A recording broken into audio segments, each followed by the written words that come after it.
दोहराएंगे। ओम नमो भगवते वासुदेवाय। ओम नमो भगवते वासुदेवाय।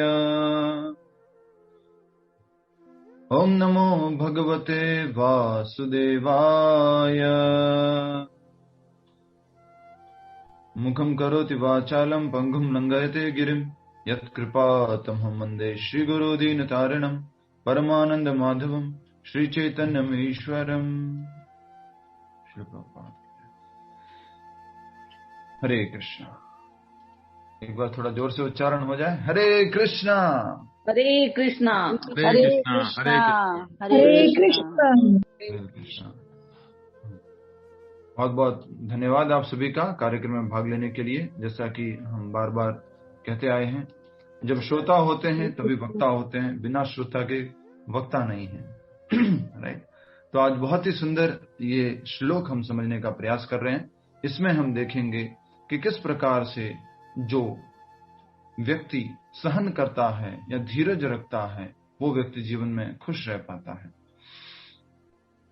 श्लोक संख्या 23 दोहराएंगे। Please repeat. शक्नोति है यह सोढ़ुम प्राक् शरीर विमोक्षणात् काम क्रोधोद्भवं वेगम स युक्तः स सुखी नरः। एक बार और। शक्नोति है एव यह सोढ़ुम प्राक् शरीर विमोक्षणात् काम क्रोधोद्भवं वेगम स युक्तः स सुखी नरः। श्लोक का उच्चारण करेंगे आप में से। यस, कोशिश कीजिए। आई थिंक पंकज जी कोशिश कर सकते हैं। पंकज जी कोशिश कीजिए। हरे कृष्णा प्रभु जी। हरे कृष्ण। यदि शरीर को त्यागने के पूर्व कोई मनुष्य श्लोक का उच्चारण कोशिश कीजिए संस्कृत का। शक्नोति है यत् सोढ़ुम। शक्नोति है या शेनु प्राक् शरीर विमोक्षणात् काम क्रोधो द्वम वेगम सयुक्तम स सुखी नरा। बहुत सुंदर, हरि बोल। आइए आगे हम समझते हैं इस श्लोक में भगवान श्री कृष्ण क्या बता रहे हैं। उससे पहले हम शब्दार्थ पढ़ेंगे। शब्दार्थ बहुत महत्वपूर्ण है जिससे हम इस श्लोक को भी याद रख सकते हैं। और शब्दार्थ में कुछ ऐसे शब्दों को हम पकड़ेंगे जिससे कि हम श्लोक याद रख सकते हैं। शक्नोति है एव सोढ़ुम प्राक् शरीर विमोक्षणात् काम क्रोधोद्भवं वेगम स युक्तः स सुखी नरः। इसमें हम जो शब्द ले रहे हैं वो है काम क्रोधोद्भवं वेगम। जो एक की संस्कृत वर्ड जो हम लेना है वो है काम क्रोधोद्भवं वेगम। ठीक है। पदार्थ शक्नोति समर्थ है, यह एवं इस शरीर में, यह जो सोढ़ुम सहन करने के लिए, साथ साथ पढ़िए, प्राक पूर्व, शरीर शरीर, विमोक्षणात् त्याग करने से, काम इच्छा, क्रोध तथा क्रोध से, उद्भवम उत्पन्न, वेगम वेग को, सह वह, युक्तः समाधि में, सह वही, सुखी सुखी, नरः मनुष्य। अनुवाद को आप हमारे पीछे दोहराएंगे। Please repeat. माइक आपको बंद ही रखना है और श्लोक का ये अनुवाद दोहराना है। दोहराइए सभी लोग। यदि इस शरीर को त्यागने के पूर्व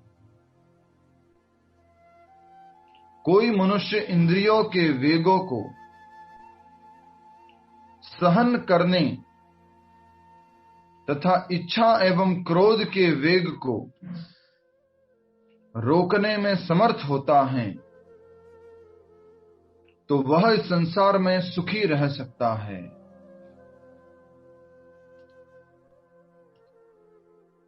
इस श्लोक में भगवान श्री कृष्ण बता रहे हैं वो फॉर्मूला जिसके माध्यम से हम इस जीवन में सुखी रह सकते हैं।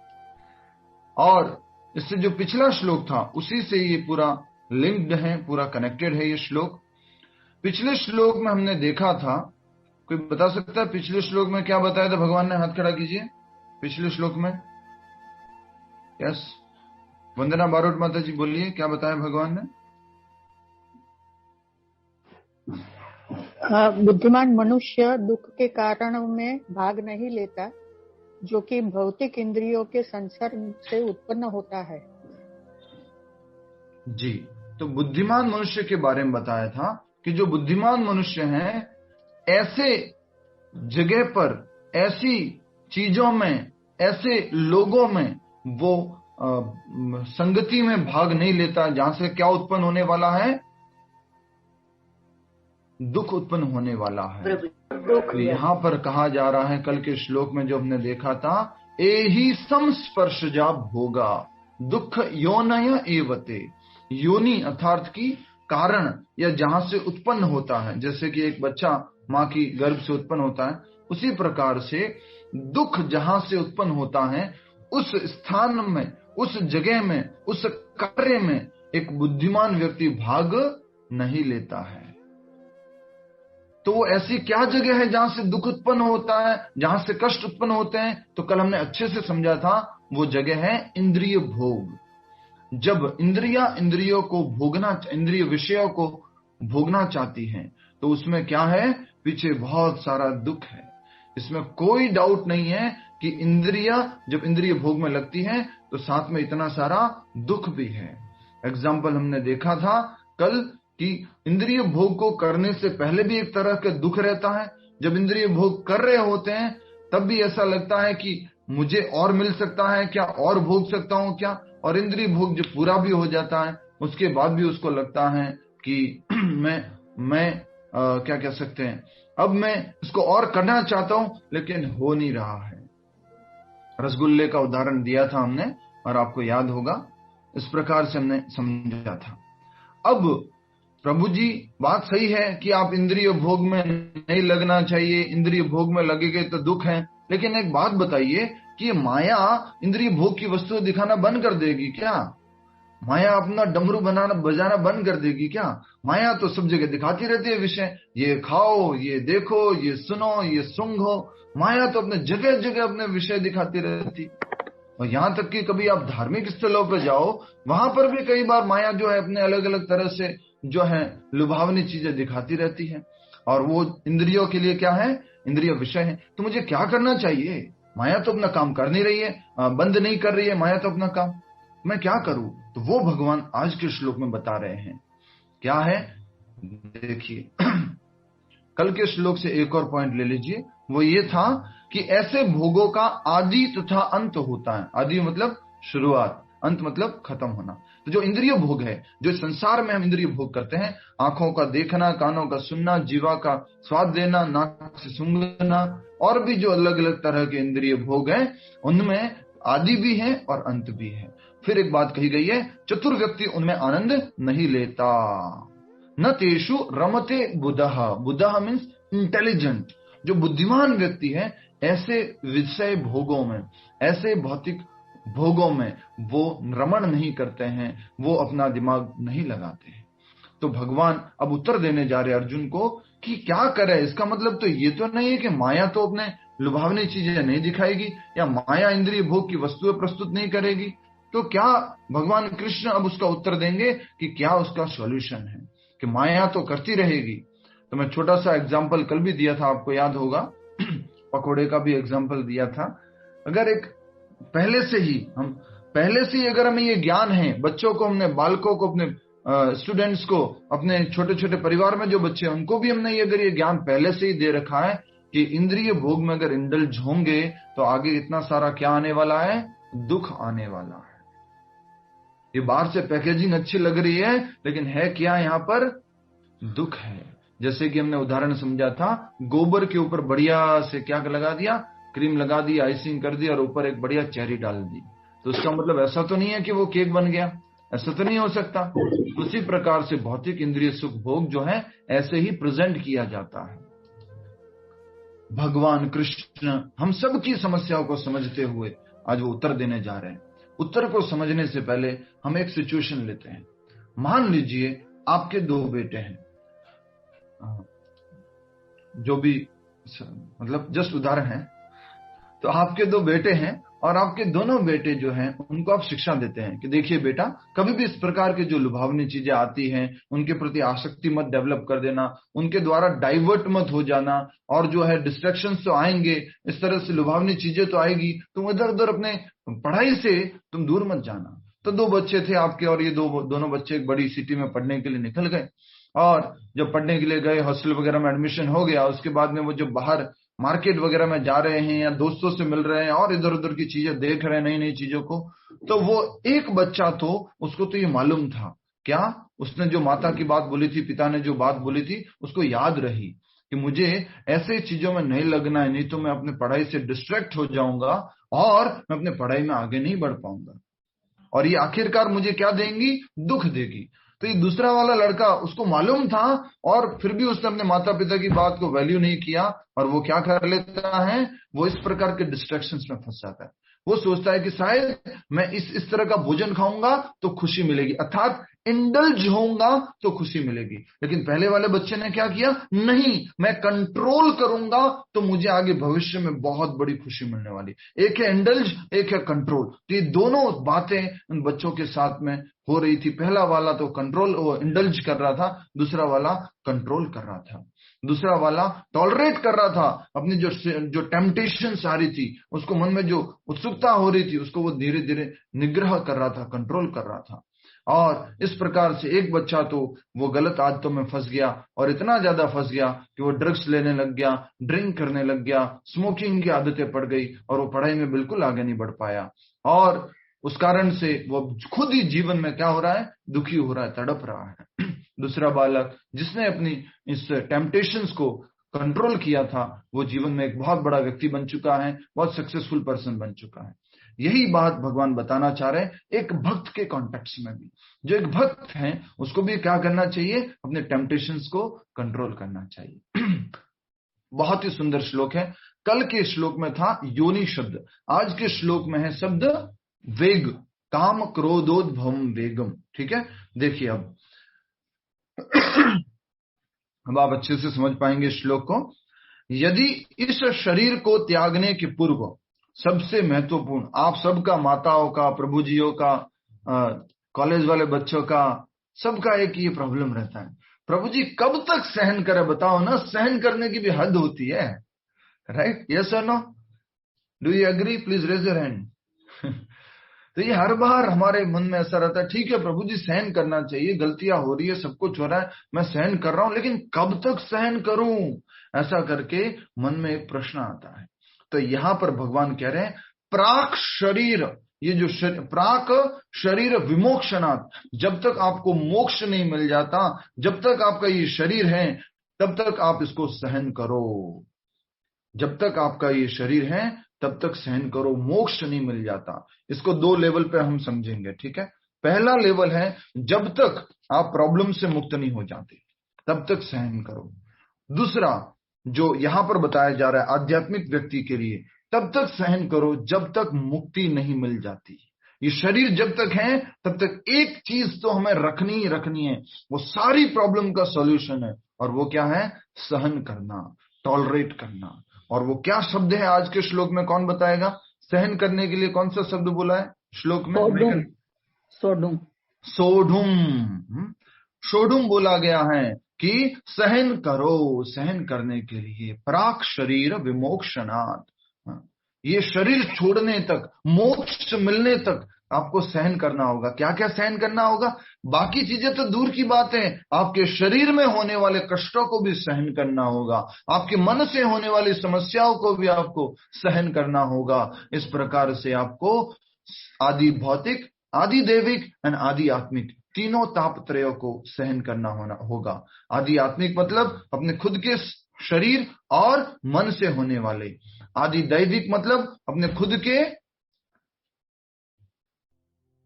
आदि दैविक मतलब कौन बताएगा? प्रगति के यस, आदि दैविक मतलब हो गया जो नेचुरल डिजास्टर्स हैं, नेचुरल कैलेमिटीज हैं, उनसे हमें होने वाली समस्याओं को सहन करना होगा। अभी जैसे नेचुरल डिजास्टर में क्या चल रहा है, नेचुरल प्रॉब्लम में क्या चल रहा है? राइट। रोना। तो ये चल रहा है, सहन करना होगा। कुछ कर सकते हैं? No, please tolerate. सो भगवान ये सॉल्यूशन दे रहे हैं। बचपन से ये सारी चीजें हमें सीखनी चाहिए। तीसरा जो है आदि भौतिक। आदि भौतिक मतलब जो है वो दूसरे जीव जंतुओं द्वारा होने वाली समस्याएं, इन सबको हमें सहन करना होगा।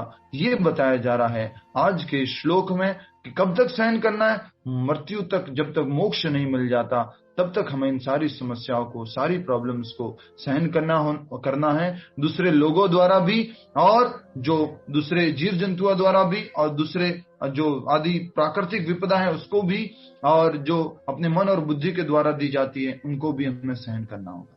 अब भगवान कौन सी बातों को सहन करने के लिए बोल रहे हैं? क्योंकि पिछले श्लोक में तो बोला था कि इंद्रियों को, इंद्रिय विषयों में अगर तुमने लगा दिया तो क्या मिलने वाला है? दुख मिलने वाला है। तो क्या करें?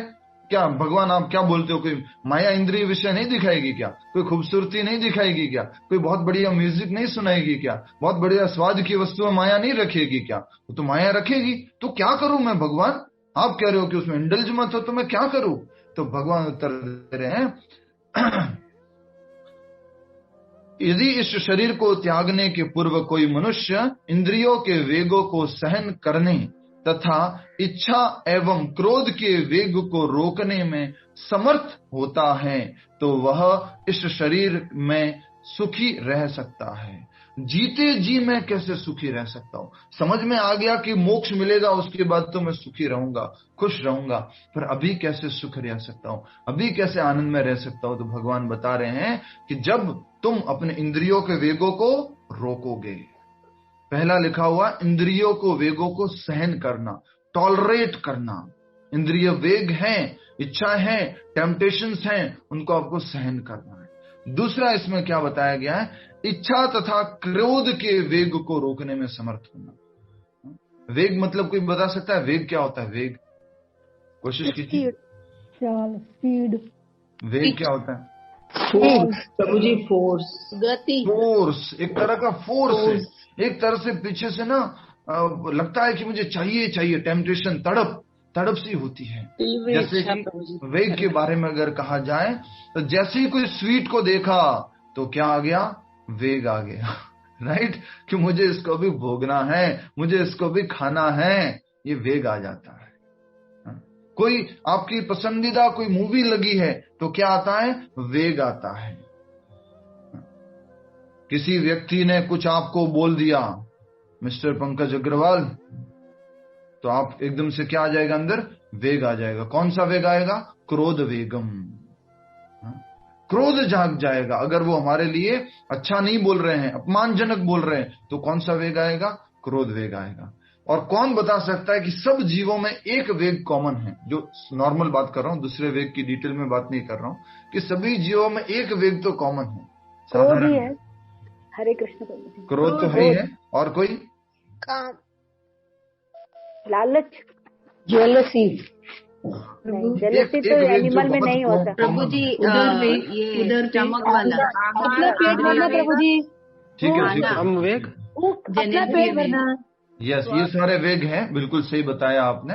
बट मैं जो नॉर्मल वेग की बात कर रहा हूं ना, वो है बोलने का वेग। कौन सा वेग? बोलने का वेग।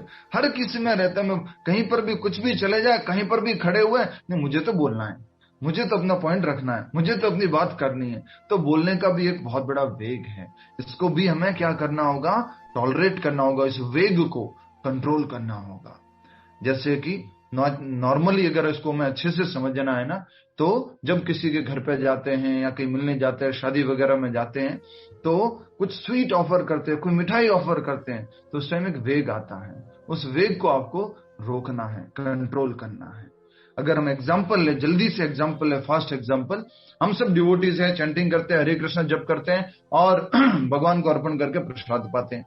अब हुआ क्या, एक बार कहीं शादी में जाना पड़ा, और शादी में गए तो वहां पर थोड़ा सा हल्का हल्का बारिश का भी और हल्का हल्का ठंड का मौसम था।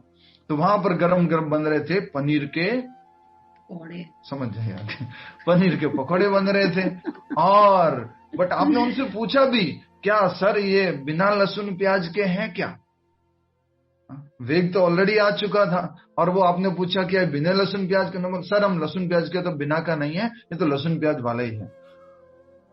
पकोड़े पनीर के, बारिश का हल्का हल्का मौसम, सर्दी का मौसम में वेग जो है वो बढ़ता ही जा रहा है, क्या करूं मैं। और वो वहां पर उस वेग को नियंत्रित नहीं करता है और वो पनीर के पकोड़े खा लेता है। कितने खाता है? वेग अधिक था तो अधिक खाने लग गया वो, 1 2 कंट्रोल ही नहीं कर रहा है, टॉलरेट ही नहीं कर रहा है, खाया जा रहा है। और फिर क्या होगा बाद में आप जानते ही हैं, इतना ज्यादा अगर पनीर खा दिया है, प्रोटीन खा लिया है तो क्या होगा फिर? अल्टीमेटली इंडाइजेशन होगा और उसको उस कष्ट को भोगना पड़ेगा। दुख योनय एवते, ये किसको जन्म देगा? दुख को जन्म देगा, कष्ट को जन्म देगा। तो आज के श्लोक में ये बहुत ही सुंदर फॉर्मूला दिया गया भगवान कृष्ण के द्वारा। When you tolerate then you become happy, when you control then you become happy. जब आप सहन करोगे तो सुखी रहोगे। अपने इंद्रियों के वेगों को सहन करने की बात की गई है। अब कौन कौन से वेग हैं आज के इस तात्पर्य में प्रभुपाद जी अच्छे से बताने वाले हैं, हम सब लोग समझने का प्रयास करेंगे। आशा करता हूं श्लोक आपको समझ में आया है कि जो इच्छा तथा क्रोध के वेग को रोकने में अर्थात सहन करने में समर्थ होता है वो इस संसार में सुखी रह सकता है। राइट। आइए अब हम आगे बढ़ते हैं तात्पर्य की तरफ। तात्पर्य श्रील प्रभुपाद जी द्वारा। जय श्रील प्रभुपाद। समझने का प्रयास कीजिएगा, बहुत ही महत्वपूर्ण तात्पर्य है। सबसे पहली बात लिखी हुई है, यदि कोई आत्म साक्षात्कार के पथ पर अग्रसर होना चाहता है, कंडीशन है, कंडीशन क्या है? यदि कोई आगे बढ़ना चाहता है, यदि कोई आत्म साक्षात्कार में प्रगति करना चाहता है, जैसे कि यदि कोई पढ़ाई में अच्छे मार्क्स लाना चाहता है, यदि कोई अच्छे नंबरों से पास होना चाहता है, यदि कोई बिजनेस में सक्सेस पाना चाहता है, यदि कोई जो है पारिवारिक रिलेशनशिप में सक्सेस पाना चाहता है, तो क्या है? अगर अग्रसर होना चाहता है, आत्म साक्षात्कार के पथ पर भक्ति में अग्रसर होना चाहता है, तो उसे भौतिक इंद्रियों को वेग को रोकने का प्रयत्न करना चाहिए। इंद्रियों के वेगों को रोकने का प्रयत्न करना चाहिए। जनरली क्या बोला जाता है? बोलिए, इंद्रियों के वेगों के बारे में भौतिक दुनिया, ये पूरी माया क्या बोल रही है? नाइकी का टैगलाइन जस्ट बोलिए फटाफट, क्या है? दिल में आगे मोर, जस्ट डू इट। कुछ भी याद है इधर उधर लगा। नाइकी का टैगलाइन जो है जस्ट डू इट बोलते हैं, तो ये पूरी भौतिक दुनिया क्या बोलती रहती है? Just do it. कंट्रोल नहीं करना है, वेगों को नियंत्रित नहीं करना है, बोल रहे जस्ट डू इट। लेकिन वो जस्ट डू इट किसमें फंसा बैठेगा? आपको दुख योनय एवते, वो आपको दुख दे देगा। राइट। तो ये कहा जा रहा है कि जिस व्यक्ति को अग्रसर होना है तो उसे भौतिक इंद्रियों के वेग को रोकने का प्रयत्न करना चाहिए, इंद्रिय वेग को रोकना चाहिए। ये वेग कौन कौन से हैं, ये जो बताया जा रहा है आगे जो डिटेल है, ये रूप गोस्वामी अपनी उपदेशामृत पुस्तक में बताते हैं।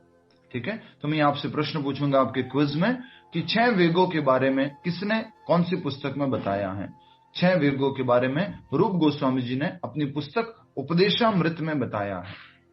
6 वेगों के बारे में रूप गोस्वामी जी ने अपनी पुस्तक उपदेशामृत में बताया है। ठीक है। ये आपसे मैं प्रश्न पूछूंगा कि 6 वेगों के बारे में किसने कौन सी पुस्तक में बताया है, तो आपके लिए उत्तर होगा रूप गोस्वामी जी ने अपनी पुस्तक उपदेशामृत में बताया है। रूप गोस्वामी जी और उपदेशामृत। ठीक है। हरे कृष्णा। नेक्स्ट आगे बढ़ते हैं। ये वेग है, वेग कौन कौन से हैं? वाणी का वेग। वाणी का वेग अर्थात क्या होता है? जल्दी से एक एक करके बोलेंगे। स्वाति माता जी बोलिए, वाणी का वेग अर्थात? बोलने का वेग। यही तो रोकना था, क्रोध। यही तो भी रोकना था, लेकिन नहीं। देखो ना, वेग आ गया ना, मुझे उत्तर आता है तो यस, अभी बोलने को। मैंने किसी और से प्रश्न पूछा था, कोई बात नहीं, इसको क्या करना है? हमें धीरे धीरे टॉलरेट करना है। ये जो है हमें प्रैक्टिस लेके आनी है। तो पहला हो गया वाणी का वेग, दूसरा है क्रोध वेग। तो इसका एक श्लोक है, मैं बोल देता हूं। वाचो वेगम मनसः क्रोध वेगम जिह्वा वेगम उदरोपस्थ वेगम एतान वेगान यो विषहेत धीरा सर्वाम अपी माम पृथ्वीम सशिष्यात्। जो ये 6 वेगों को कंट्रोल कर लेता है वो पूरे विश्व में, पूरी पृथ्वी में शिष्य बना सकता है। एक प्रकार से जो प्रमाणिक गुरु होते हैं उनके अंदर भी ये कंट्रोल होना चाहिए 6 वेगों को कंट्रोल करने का। और एक जो भक्त आत्म साक्षात्कार करना चाहता है, भक्ति में आगे बढ़ना चाहता है, जो इस जन्म मृत्यु के चक्र से मुक्त होना चाहता है, उसको क्या करना होगा? इन वेगों को रोकना होगा। तो एक वेग बताया गया है वाणी का वेग, दूसरा वेग बताया गया है क्रोध वेग, वाचो वेगम क्रोध वेग। अब दूसरा जो है क्रोध का वेग। क्रोध वेग आता है कि नहीं आता?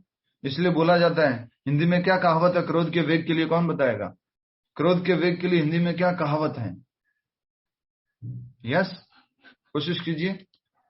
क्रोध का वेग के लिए गुस्सा। कहावत क्या है?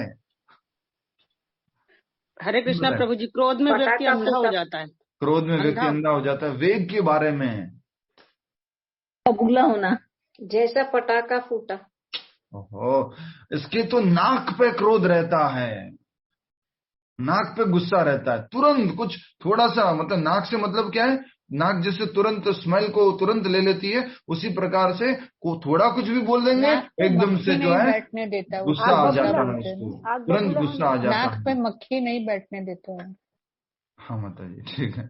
नाक में मक्खी नहीं बैठने देता है, तुरंत गुस्सा आ जाता है, रिएक्शन आ जाता है, वेग आ जाता है। आग बबूला हो ना। हाँ माता जी, ठीक है। आग बबूला होना नेक्स्ट लेवल है, बबूला होने से पहले की बात कर रहे हैं, ठीक है।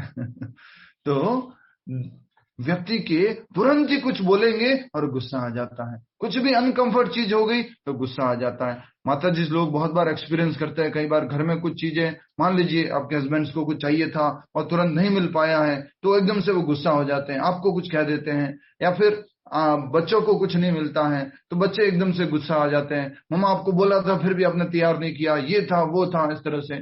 तो गुस्सा जो है आजकल क्या हो गया है? बहुत नॉर्मल हो गया है, और वेग इसका कितना हो गया है? बहुत बढ़ गया है। तो इसलिए खास करके भगवान को अलग से भी लिखना पड़ा। एक तो बोला भगवान ने कि इसको छोड़ूं, सारे वेगों को रोको, पर अलग से भी बोलना पड़ा क्या?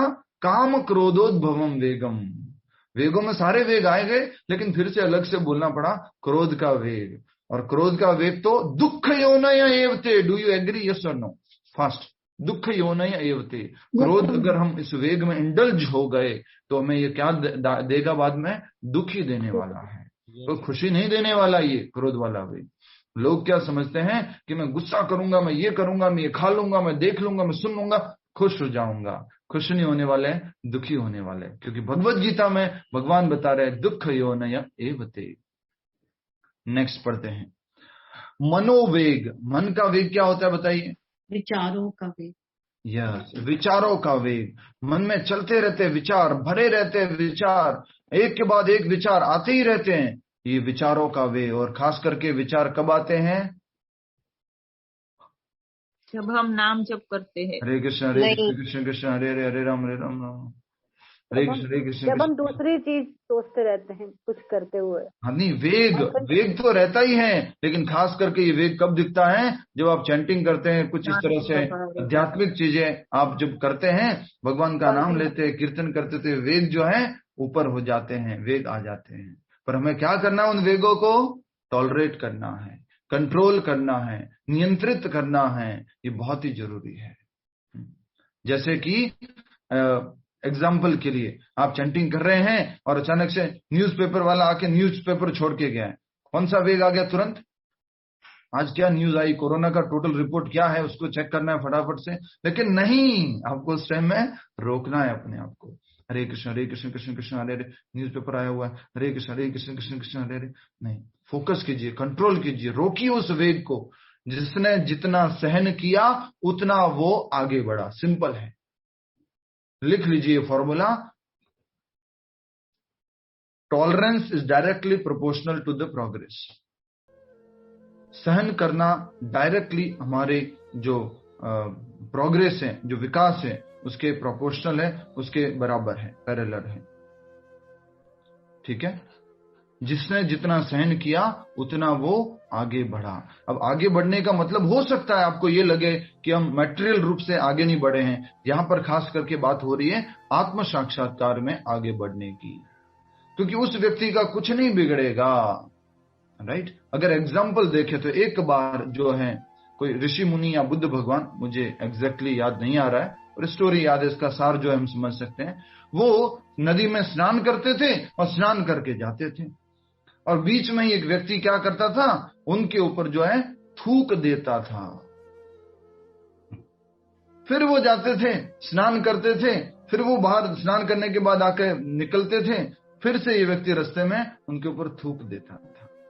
इस तरह से 2 बार 3 बार हो गया, लेकिन ये जो व्यक्ति, जो ऋषि थे या बुद्ध भगवान थे, वो तो डिस्टर्ब नहीं हुए, लेकिन ये व्यक्ति जो ऐसा कर रहा था वो क्या हो गया, डिस्टर्ब हो गया, आग बबूला हो गया, पत्थर हो गया, तुम्हारे ऊपर मैं थूक रहा हूं, समझ में नहीं आ रहा, तुम गुस्सा क्यों नहीं कर रहे हो, डिस्टर्ब क्यों नहीं हो रहे हो, राइट। सहन किया, वो तो आगे बढ़ गया, लेकिन जो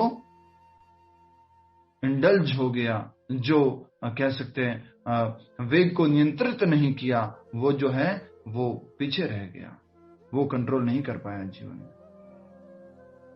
आगे बढ़ेंगे तो एक हो गया ये मनोवेग, विचारों का वेग। उसके बाद कौन सा वेग आता है, उसके बाद वेग आता है उदर वेग, और ये तो बहुत बढ़िया वेग है जी। यस और नो जी, क्या कहते हैं जी आप लोग, ये वेग कैसा है? ये वेग तो इतना बढ़िया है कि लोगों को ऑफिस भेजता है और लोगों को बहुत हार्ड वर्क करवाता है, ऑफिस में बिठाता है, जिससे पूछो भैया आप काम क्यों कर रहे हो, सीधा उत्तर देते पेट की तरफ हाथ करके, पापी पेट का सवाल है जी। राइट। तो ये वेग है जो है उदर वेग है, पेट का वेग है। और पेट का वेग से अर्थ क्या मालूम है, भूख।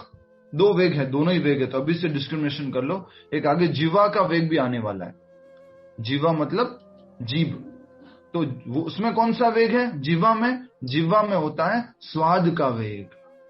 पेट तो भर गया, लेकिन जीभ क्या कह रही है, और चाहिए और चाहिए और चाहिए। एक दूसरा होता है, जीभ कह रही है स्वाद नहीं है, लेकिन पेट कह रहा है कि खाना है खाना है खाना है, भूख है भूख है भूख है, उसको खाना है। तो ये दोनों वेग है, 2 अलग अलग तरह के वेग है। समझ में आ रहा है? यस और नो प्लीज, हरि बोल। Getting the point? ओके, ठीक है। हरे कृष्ण। जागते रहो, ठीक। तो विवेक जी हरे कृष्ण। अच्छा, जीवा के वेग और उदर के वेग में क्या फर्क है? यस, बोलिए, माइक अनम्यूट करके बोलना होगा। जीवा के वेग में और उदर के वेग में क्या? टेम्पटेशन होता है, और खाऊं और खाऊं और खाऊं, पेट भले भर गया है। हाँ। और कई बार जीवा के इच्छा नहीं होती, मैं टेस्टलेस होता है, पर पेट कहता है और खाओ और खाओ, खाना है खाना है खाना है, भूख लगी है। यस यस, बहुत सुंदर, आपने सुना, वेरी नाइस, हरि बोल। तो ये जीवा का वेग है और एक उदर का वेग है। और उदर का वेग तो बहुत ज्यादा, कई बार अलग अलग तरह से हमें बीमारियां भी लेके आता है। यस और नो बोलिए। उदर का वेग क्या लेके आता है?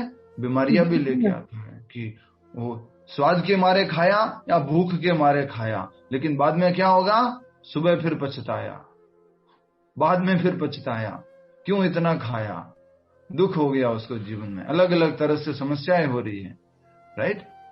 तो ये जो है उदर का वेग है। और उसके बाद में एक और वेग है, उदर और जीवा का वेग हमने समझ लिया। और एक है उपस्थ वेगम। अभी उपस्थ वेग जो है रूप गोस्वामी जी समझाते हैं। उपस्थ मतलब होता है जननेन्द्रिय, अपना जो इंद्रिय है, जो पुरुष और स्त्री के लिए जो लिंग होते हैं उनका वेग, स्त्री पुरुष जो लिंग है उनका वेग है।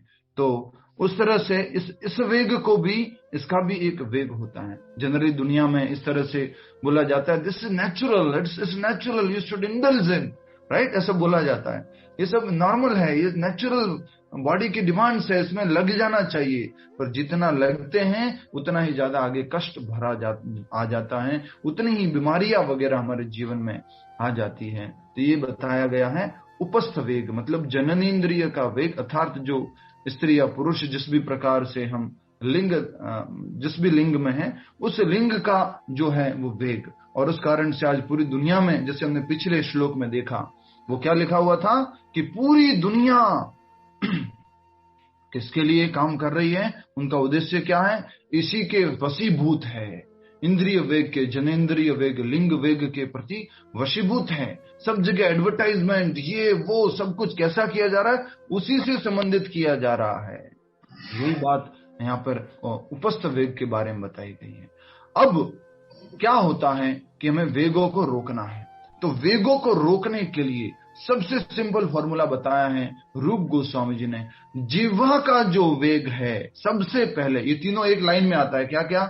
जिह्वा, उदर और इंद्रिय, तीनों एक लाइन में, पूरा एकदम स्ट्रेट लाइन में है। तो हमें सबसे पहले किसके वेग को रोकना होगा? इस जिह्वा के वेग को रोकना होगा। इशारा करके बताइए, फास्ट, हरी बोल। जाग रहे हो तो, सो रहे हो तो नहीं करोगे, मैं समझ जाऊंगा कि आप सो रहे हो। अगर इशारा नहीं किया तो सो रहे हो, ठीक है। किसका वेग? जिह्वा का वेग। ये जिह्वा का वेग अगर हम रोकेंगे तो उदर का वेग भी रुकेगा, फिर उसके बाद में इंद्रिय वेग भी जो है वो भी रुकेगा, ये उपस्थ वेग भी जो है वो रुकेगा। तो यही बताया जा रहा है, ये सारे वेग है। वाचो वेगम मनसः क्रोध वेगम जिह्वा वेगम उदरोपस्थ वेगम एतान वेगान यो विषहेत धीराहा। धीर शब्द का उपयोग किया, टॉलरेट। मुझे जल्दी से मदद कीजिए, ये टॉलरेंस के बारे में भगवान ने पहले भी कहीं पर बोला था। कहां पर बोला था? फास्ट। टॉलरेंस के बारे में भगवान ने क्या पहले भी कहीं पर बोला था? कहां पर बोला था बताइए? टॉलरेंस के बारे में भगवान ने कहीं पर पहले भी बोला था। फास्ट फास्ट, हरि बोल। हरे कृष्णा प्रभु जी। 2.14 में बोला था। 2.14 में क्या बोला था? 2.14 में प्रभु जी उन्होंने बोला था कि शीत उष्णा शीतोष्ण सुख दुखदा आगमा पाइनो नित्यास काम तितिक्षस्व भारता। हे भारत, हे अर्जुन, तुम इस किसके वेग को रोको? इस किसको टॉलरेट करो? शीत और उष्ण को, सुख और जो सुख मात्र स्पर्शास्तु कौन्तेय। यस, जी जी, मात्रा स्पर्शास्तु कौन्तेय। तो तुम इन वेगों को रोको, इन वेगों को सुख और दुख को क्या करो? टॉलरेट करो। जो स्पर्श से होने वाले ये जो जीवन में सुख और दुख जो आते हैं उसको क्या करो? टॉलरेट करो। पहले भी भगवान ने बताया है टॉलरेंस इज द की। आपको बता देता हूं, 50% से भी अधिक सॉल्यूशन जो किस में दिया गया है? टॉलरेंस में दिया गया है। टॉलरेट करो। जैसे कि अब ये सारे के सारे वेगों को लीजिए, फास्ट, हरि बोल। अपने पास समय थोड़ा सा कम है, जल्दी से सारे के सारे वेगों को लीजिए, ठीक है? और सोचिए एक बार से, कौन सा वेग है? सबसे पहले वाणी का वेग। वाणी की वेग की वजह से क्या हो जाता है? हम कुछ भी बोल देते हैं बिना परवाह किए, कुछ बोल दिया, किसी को मालूम कुछ हुआ नहीं और उल्टा सुल्टा बोल दिए, उसके बाद क्या हो जाता है? झगड़ा हो जाता है। फिर क्या हो जाती है? प्रॉब्लम्स, मतलब बहुत ज्यादा हमें तकलीफ भुगतनी पड़ती है। तो ये वाणी का वेग। अगर वाणी का वेग रोकते हैं, प्लीज कृपया करके जल्दी से एक एक उदाहरण अपनी लाइफ का याद कीजिए। फास्ट, अपनी लाइफ का एक एक उदाहरण याद कीजिए जहां पर आपने वाणी वेग को नहीं रोका, उस कारण से घर में झगड़ा हुआ, या आपको बाद में फिर थोड़ा कष्ट हुआ, आप थोड़ा दुखी हुए, आपको बाद में रिग्रेट हुआ। एक एक उदाहरण याद कीजिए। कर लिया आपने? यस और नो? ठीक, मैंने तो कर लिया है। क्लास में मैं वाणी का वेग बहुत ज्यादा डांटता ही रहता हूं। हरे कृष्णा। नेक्स्ट, क्रोध वेगम। क्रोध वेग, गुस्सा करना। अपने बच्चों पे आपने गुस्सा किया हो, अपने क्लोज रिलेटिव फ्रेंड्स पे आपने गुस्सा किया हो, अपने एम्प्लॉइज पे गुस्सा किया हो, बाद में आपको क्या आया होगा? एकदम से पछतावा हुआ होगा, राइट? तो ये एक जो है क्रोध का वेग, अगर इसको हम रोकते हैं तो जीवन में बहुत सारी समस्याओं से बचते हैं। उसी तरह से मनोवेग, मन में जो इतने सारे विचार आते हैं और उस कारण से हम एक भी काम ढंग से नहीं करते हैं। हर काम में क्या चाहते हैं? मल्टीटास्किंग। खाना भी खाएंगे तो वो भी अच्छे से नहीं खाएंगे, और कुछ का दूसरा भी कुछ काम कर रहे हैं वो भी अच्छे से नहीं करेंगे। हर समय कुछ न कुछ दो काम करते रहते हैं। मन में जो वेग आते रहते हैं उसको स्वीकार करते हैं, राइट? तो हमें इस मन के वेग को भी नियंत्रित करना है। और इसी प्रकार से उदर का वेग, उसके लिए तो कॉमन एग्जाम्पल है ही है। आपको याद ही होगा कि कहां पर क्या खाया था और वो पेट के वशीभूत होकर खा लिया था और उसका ध्यान नहीं रखा और जो है बाद में समस्या हुई। उसी प्रकार से जीवा का वेग। जीवा का वेग में तो आपको मालूम है हाइजेनिक नहीं था, रोड साइड था, और वो मैंने जो है टंग के वशीभूत होकर, स्वाद के वशीभूत होकर के खा लिया, और फिर उसके बाद तो गोल गोल गप्पे हो गया। हरि बोल। हरे कृष्णा। नेक्स्ट, जो व्यक्ति इन विभिन्न इंद्रियों के वेगों को तथा मन को वश में करने में समर्थ है, वह गोस्वामी कहलाता है। तो आज सभी लोग आप कौन से स्वामी हैं या आप कौन से दास हैं आप समझ जाएंगे। ठीक है, कि हम सब लोग गोस्वामी हैं या गोदास हैं, इस बात को आज हम समझने का प्रयास करेंगे। यहाँ कहा गया है कि जो इन 6 वेगों को रोक लेता है, इन 6 वेगों को कंट्रोल कर लेता है, टॉलरेट कर लेता है, उसको क्या कहा जाता है? गोस्वामी। गो मतलब, जल्दी से बताइए फास्ट आशिता जी। गो मतलब इंद्रिया, स्वामी मतलब मालिक। जो इंद्रियों का स्वामी है, जो इंद्रियों के ऊपर कंट्रोल कर दिया है, उसको क्या बोलते हैं? गोस्वामी। पूरी दुनिया में लोग बड़े बड़े स्वामी बन चुके हैं, इतने बड़े बड़े स्वामी बन चुके हैं कि आप सोच भी नहीं सकते। हाँ, जस्ट आप समझ जाइएगा, वो इतनी बड़ी कंपनी के मालिक है, वो इतना बड़ा देश के मालिक हैं, वो इतने बड़े राज्य के मालिक हैं, लेकिन ये जब इंद्रियों को कंट्रोल करने की बात आती है तो इंद्रिया कंट्रोल नहीं कर पाते हैं, वो क्या बन जाते हैं? गोस्वामी। राइट, जल्दी से बताइए। गोदास। हम सब लोग अभी गोस्वामी हैं कि गोदास हैं? गोदास। बोल दीजिए, अपने बारे में बोलना, इसमें शर्माना क्या है? गोदास है। दोनों ही है कि दूसरा है? अच्छा, दूसरा। कभी गोदास कभी गोस्वामी, कभी गोदास कभी गोस्वामी है। अरे वाह, क्या बात है। एक मूवी बनानी पड़ेगी, कभी गोदास कभी गोस्वामी। जी, अभी हमारे जो स्थिति है, जो भक्ति योगी में आ चुके हैं, उनकी स्थिति है वो गोदास से गोस्वामी बनने का प्रयत्न कर रहे हैं। हम सभी लोग गोदास हैं, लेकिन अब हम क्या प्रयास कर रहे हैं? गोस्वामी। सबसे बड़ा प्रयास आपने क्या किया है गोस्वामी बनने के लिए? प्लीज बताइए, उत्तर दीजिए मुझे। सबसे बड़ा प्रयास क्या किया है आपने गोस्वामी बनने के लिए? चैंटिंग, प्रसाद, भोग लगाना, एक बार एक ही उत्तर देना है, 2 उत्तर नहीं देना है। नेक्स्ट, और कोई? प्रभु जी भगवान को हमारा सोना बंद करके कथा सुन सत्संग में आना। यही तो वेट कर रहा था मैं। 3 बजे का ये जो वेग था, इसको आपने क्या किया? इसको नियंत्रित किया, और आपने 3 बजे इस सोने को कंट्रोल करके आपने क्या किया है? क्लास अटेंड करना चूज किया है। तो ये भी क्या किया आपने? गोस्वामी बनने के लिए एक कार्य किया है। उसी प्रकार से आप जैसे कि बहुत सारे लोगों में, अब मैं एक एक व्यक्ति से इंडिविजुअली सुनना चाहूंगा, इसके अलावा आपने क्या गोस्वामी बनने के लिए प्रयत्न किया? एक एक करके बताएंगे, कोशिश कीजिए, जल्दी से हाथ खड़ा कीजिए। उठना शुरू किया। हाँ जी, ब्रह्म मुहूर्त में उठना शुरू किया। ब्रह्म मुहूर्त में उठना शुरू किया। वंडरफुल, आहना जी का बहुत सुंदर। नेक्स्ट, एकादशी का पालन करते हैं। एकादशी का पालन करना शुरू किया। बहुत सारे वेग आते हैं भोजन करने के बारे में, लेकिन एकादशी करना, और एकादशी में भी शायद कभी निर्जला करते हैं, कभी निर्जल करते हैं, कभी सजला सफला करते हैं। बहुत सुंदर। नेक्स्ट, एक एक करके। यस, संध्या माता जी। ब्रह्मोदय में उठना शुरू कर दिया। ब्रह्म वाला हो गया, ब्रह्म मुहूर्त में एकादशी हो गया। नहीं, और कोई? वंदना माता जी। वाणी, वेग, क्रोध और मनोवेग। वाणी, क्रोध, वेग, मन वेग सब कंट्रोल कर दिया। कल परीक्षा लेता हूँ मैं आपकी। 2 बजे से सीरियल छोड़। कल गुस्सा आया ना तो आपको देख लेना, मैं कल गुस्सा दिलाऊंगा। चैंटिंग करना चालू कर दिया। चैंटिंग करना चालू कर दिया। और कोई? हरे कृष्णा प्रभु जी। एकादशी करके शांति, एक एक करके। एकादशी हो गया, एकादशी हो गया है तो यस, एकादशी नहीं, अधिक से अधिक जाप करना प्रभु जी, अधिक से अधिक जाप करना, टीवी देखना, और कोई? टीवी नहीं देखना। बस एक एक करके, प्लीज एक एक करके। आप तो एकदम से सारे गोस्वामी वेग आ रहा है ना, रोको ना, थोड़ा तो कंट्रोल करो। वाणी वेग आ रहा है, अभी भी कह रहे हो, अभी भी बात हुआ है। मैं कह रहा हूँ एक एक करके। ये सोम प्रकाश जी, भागवतम का अध्ययन। 8 बजे उठते थे तो 5 बजे उठने लग गए। 8 बजे उठते थे तो 5 बजे उठने लग गए। वाह, वंडरफुल, क्या परिवर्तन। सोते थे जो 3 बजे कथा में बैठने लग गए। 3 बजे सोते थे वो कथा में बैठने लग गए। बहुत अच्छा। नेक्स्ट, आदित्य। भागवतम का अध्ययन। भागवतम का अध्ययन। यस, आदित्य। जीवा वेग को कंट्रोल किया, कांदा लहसुन छोड़ दिया। कांदा लहसुन छोड़ दिया, जो जीवा का बहुत बड़ा चीज था। हाँ, मुझे तो लहसुन प्याज खाना है, तो छोड़ दिया उन्होंने। बहुत अच्छा, ये गोस्वामी बनने के लिए एक स्टेप है। तो इस तरह से हमने अपनी इंद्रियों को, शायद वो हो सकता है सुबह जल्दी उठ करके नहा करके, नहाना भी एक बहुत बड़ा वो होता है, तो सुबह नहा लेना, नहा करके फिर आप जो है जाप करके, फिर भगवान का अर्चा पूजन विग्रह सेवा करके, और फिर भगवान के लिए भोग बना करके, जो भी खाते हैं वो प्रसाद खा करके, उसी प्रकार से कथा सुन करके, भगवत गीता पढ़ करके, और दूसरी फालतू की बातें ना करके आपने जो अपने इंद्रिय वेगों को रोका है, कंट्रोल किया है, और आप इतने अगर बहुत नीचे वाले गोस्वामी थे तो थोड़े ऊपर वाले गोस्वामी बन गए हैं, और उस और ज्यादा आगे की तरफ हम आगे बढ़ रहे हैं। एक सभी के लिए एक बार जोर से तालियां हो जाए, हरि बोल।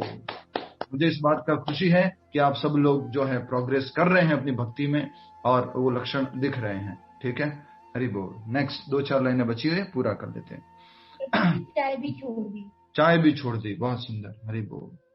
तो सबसे इंपॉर्टेंट अगर हमें जो छोड़ना है वो है मांसाहार नहीं करना, नशा नहीं करना, जुआ नहीं खेलना, अवैध संबंध नहीं रखना। ये 4 काम नहीं करने हैं। और 5वां जो काम करना है वो हरे कृष्ण महामंत्र का जप करना है। No meat eating, no gambling, no intoxication, no illicit relationships, and chant Hare Krishna महामंत्र एवरी डे 16 राउंड्स। ठीक है। जो व्यक्ति इन विभिन्न इंद्रियों के वेगों को तथा मन को वश में करने में समर्थ है वह गोस्वामी या स्वामी कहलाता है। ऐसे गोस्वामी नितांत संयमित जीवन बिताते हैं और इंद्रियों के वेगों का तिरस्कार करते हैं। इंद्रियों के वेगों को जो है वो क्या कर देते हैं? तिरस्कार। अब आज से एक फॉर्मूला सीख लीजिए। माइंड में भी जब चैंटिंग होती है, चैंटिंग करना होता है, कुछ करना होता है, मान लीजिए जब आप एक बहुत बढ़िया इंपॉर्टेंट बिजनेस मीटिंग में बैठे हुए और बीच में कोई आता है, सर चाय पी लो, तो आप अरे बाद में लेके आना, सर थोड़ा कुछ फ्रूट्स लेके आओ, अरे बाद में यार अभी इंपॉर्टेंट मीटिंग में हूं, उसको आप क्या कर देते हैं? मना कर देते हैं। तो आप अपनी इंपॉर्टेंट मीटिंग में फोकस करते हैं। उसी तरह से आपको क्या करना है? तिरस्कार करना। उस मीटिंग में जो फेवरेबल नहीं था, बिजनेस मीटिंग में फेवरेबल नहीं था, उसको आपने क्या कर दिया? तिरस्कार कर दिया। उसी प्रकार से चैंटिंग में, भक्ति में, कीर्तन में, जो भक्ति वाला हम जीवन जीने का प्रयास कर रहे हैं, उसमें जो भी फेवरेबल नहीं है उसको क्या करना है? तिरस्कार। इशारा करके बताइए क्या करना है? टाटा बाय बाय, उसको तिरस्कार करना है। जो भक्ति में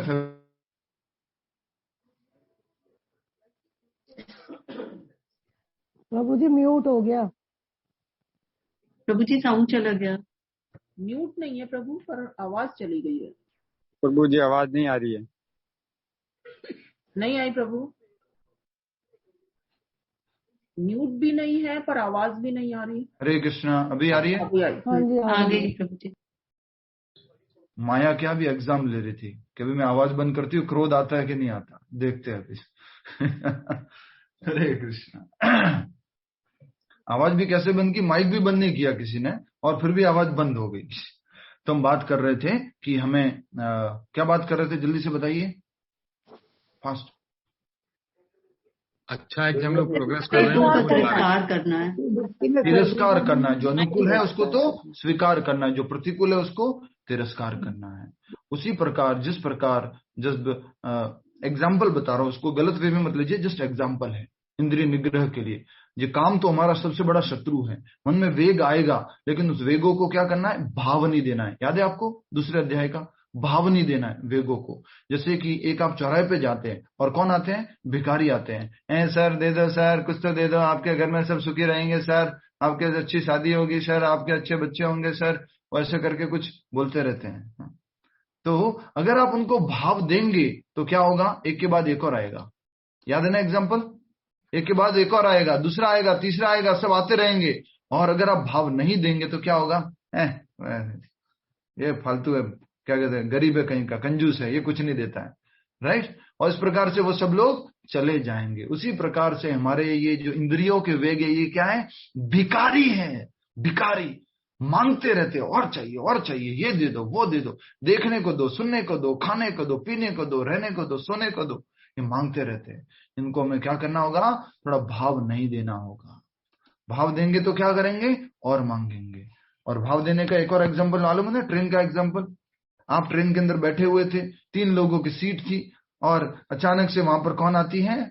एक मोटी सी माता जी आती है, और बढ़िया प्यार से, अरे भाई साहब आज सीट मैंने बुक करवाया था भाई साहब, लेकिन वो बुक नहीं हो पाया भाई साहब, हमारा आरएसी में चल रहा भाई साहब, थोड़ा सा जगह दे दीजिए ना भाई साहब। तो अब भाई साहब जी बढ़िया दयालु थे, कृपालु थे, थोड़ा सा आपने साइड दे दिया। फिर क्या हुआ? वो माता जी वहां पर बैठ गए। उसके बाद पीछे से कौन आता है? उनका बेटा आता है। वो भी कैसा है? गोलू मोटू। और वो आता है, भाई साहब देखो ना, बालक है भाई साहब, छोटा सा बालक है भाई साहब, इसको भी थोड़ा सा जगह दे दीजिए ना। जैसे तैसे करके वो खींच करके वो एडजस्ट हो गया उसके अंदर। फिर एक और बेटा आता है। फिर तो भाई साहब को क्या करना पड़ता है? उठना ही पड़ता है। अर्थात कि उसका पतन हो जाता है। कहने का मतलब कि जब हम इंद्रिय जो डिमांड्स है उसको जब स्वीकार करते जाते तो हम डूब जाते हैं, हम अपने स्थान से गिर जाते हैं। तो ये एक बहुत सुंदर प्रभुपाद जी का उदाहरण है ये, उसमें उदाहरण से हम समझ सकते हैं। तो कहा गया है इंद्रियों के वेगों का तिरस्कार करते हैं कौन? गोस्वामी नितांत संयमित जीवन बिताते हैं और जो है इंद्रियों के विषय जो हैं उनका तिरस्कार करते हैं, वेगों का तिरस्कार करते हैं। भौतिक इच्छाएं पूर्ण न होने पर क्रोध आता है। क्रोध कब आता है? जब इच्छा पूरी नहीं होती। पहले भी हम समझ चुके हैं, आपको याद ही है, जब इच्छा पूरी नहीं होगी तो क्रोध आएगा। मैं अगर एक्सपेक्ट करूं कि मैं अभी नेक्स्ट टाइम रेणु माता जी के घर गया और मैं थोड़ा ऐसे सोचूं कि मैं तो क्लास देने वाला प्रभु जी हूं, मेरा अच्छे से स्वागत होगा और थोड़ा सा वो कुछ आरती वारती भी लेके आएंगे और कुछ वो क्या कहते हैं पुष्प भी लेके आएंगे और ऐसे करके स्वागत करेंगे, नहीं हुआ तो क्रोध आएगा। अगर आपने ऐसा कुछ मन में इच्छा किया हुआ है तो इच्छा पूरी नहीं होती तो क्रोध आता है। इसलिए लिखा हुआ है कि जब काम पूरा नहीं होता तो क्रोध आता है। जल्दी से बताइए, काम पूरा होता है तो क्या आता है? ग्रीड प्रभु जी, लोभ, लालच, लोभ आता है। काम मतलब क्या? अपनी इंद्रियों को पूरा करने की इच्छा, अपनी इंद्रियों को तृप्त करने की इच्छा को काम बोलते हैं। काम को एक ही मत मीनिंग ले लीजिएगा, जो जननेंद्रिय जो इंद्रिय का जो कार्य वो नहीं। काम का अर्थ है जो हमारे इंद्रिय, सारी जितनी भी इंद्रिया, उनको भोगने का जो हमारे अंदर जो इच्छा होती है उसको क्या कहा जाता है? काम कहा जाता है, लस्ट। ठीक है, काम पूरा होता है तो लोभ आता है और काम पूरा नहीं होता तो क्रोध आता है। ठीक है, नेक्स्ट, भौतिक इच्छाएं पूर्ण न होने पर क्रोध होता है और इस प्रकार मन, नेत्र तथा वक्षस्थल उत्तेजित होते हैं। ये क्या मतलब है? क्रोध में मन, नेत्र और वक्षस्थल। नेत्र कैसे उत्तेजित होते हैं? गुस्से में प्रभु जी। दिखाओ ना, तो गुस्से में क्या बोलने हम तो चश्मा लगाया दिखेगा ही। गुस्से में लाल होता है वक्षस्थल, राइट। और इस प्रकार से मन में क्या चलता रहता है? मैं क्या करूं, इसने मुझे ऐसे बोल दिया, ये करना वो करना, पूरा उसको उत्तेजित हो जाता है, डिस्टर्ब हो जाता है। ये क्या है? ये क्रोध का लक्षण, वक्षस्थल उत्तेजित हो जाते हैं। अतः जी मत जी, अतः इस शरीर का परित्याग करने के पूर्व मनुष्य को इन्हें वश में करने का अभ्यास करना चाहिए। जो ऐसा कर सकता है वह स्वरूप सिद्ध माना जाता है और आत्म साक्षात्कार की अवस्था में वह सुखी रहता है। योगी का कर्तव्य है कि वह इच्छा तथा क्रोध के को वश में करने का भरसक प्रयत्न करे। कब तक प्रयत्न करना है? मोक्ष नहीं मिलता जब तक प्रयत्न करना है। डे टू डे लाइफ में कब तक प्रयत्न करना है? जब तक प्रॉब्लम सॉल्व नहीं हो जाती तब तक हमें जो है टॉलरेट करना है। टॉलरेट करो, टॉलरेट करो, टॉलरेट करो। एक जने को गुस्सा आ रहा है, आप टॉलरेट करो, करो करो करो करो, वो भी ठंडा हो गया, उसके बाद में फिर थोड़ा सा आपस में जो बात करनी है वो कर लो, पर टॉलरेट करो। तो ये tolerance is the key, tolerance is key to the success, tolerance is key for the like spiritual advancement, जो आज के श्लोक में बताया है। पिछले श्लोक में बताया था दुख योनि ये बते, जो ये भौतिक सुख है, इंद्रिय भोग जिसमें हम लगते हैं कि हम आंखों के द्वारा, जीवा के द्वारा, कान के द्वारा और सारे जो इंद्रियों के द्वारा जो इंद्रिय भोग में लगते हैं, तो इससे क्या प्रकट होता है? दुख प्रकट होता है। और दुख जो इंद्रिय भोग भी कैसा होता है? उसकी शुरुआत होती है और उसका अंत होता है। बुद्धिमान व्यक्ति, इंटेलिजेंट व्यक्ति उसमें नहीं रमण करता है, उसमें नहीं लगता है, वो अपने आप को नियंत्रित करता है। भगवान ने आज ये पूरे श्लोक में सॉल्यूशन दिया है कि क्या करो? सोढ़ूम, किसको? क्रोध और जो काम क्रोध का वेग है उसको सोढ़ूम, उसको सहन करो, कंट्रोल करो। ये बहुत ही इंपॉर्टेंट है। और सहन करने से क्या होगा? लिखा हुआ आगे, वह इस संसार में सुखी रह सकता है। इस संसार में रहते हुए क्या रह सकता है? सुखी रह सकता है। ये फॉर्मूला दिया है भगवान श्री कृष्ण ने आज भगवद गीता के 5वें अध्याय के इस 23वें श्लोक में। आशा करता हूं आपको अच्छे से समझ में आया। और please go back and remember that example. 2 बच्चे बाहर जब पढ़ाई करने के लिए जा रहे हैं तो एक बच्चा जो है वो इंडल्ज हो जाता है और एक बच्चा क्या कर लेता है, टॉलरेट कर लेता है। सक्सेस किसकी है आप जानते हैं, लाइफ में सफलता किसको है और जो दुख किसको है आप अच्छे से समझते हैं। यही अगर ज्ञान हमें बचपन से होता तो शायद आप आज जिंदगी में कितनी बार आप वाणी के वेग में, कितनी बार मन के वेग में, कितनी बार जीवा के वेग में, कितनी बार उधर उपस्थ वेग में हम लगे हैं और उसकी वजह से कितना कष्ट भोगा है, वो कष्ट नहीं भोगना पड़ता। राइट? हरे कृष्णा। आइए अब हम सब लोग मिलकर वो कार्य करते हैं जिससे हम अपने चित्त को, अपने मन को, अपनी आत्मा को पवित्र कर सकते हैं, जिससे ऑटोमेटिकली ये जो मिस आइडेंटिफिकेशन के कारण गुस्सा जो आता है, गुस्सा भी क्यों आता है जब अपने आप को शरीर मानते हैं, और इंद्रिय वेग में भी क्यों लगना चाहते हैं जब हम अपने आप को शरीर मानते हैं। हम तो शरीर है ही नहीं, हम तो आत्मा है। आइए इस कॉन्शियसनेस में, इस चेतना में स्थित होते हैं। भगवान के नाम जप के द्वारा अपनी अपनी माला लीजिए, हम लोग सामूहिक रूप से करेंगे। नमो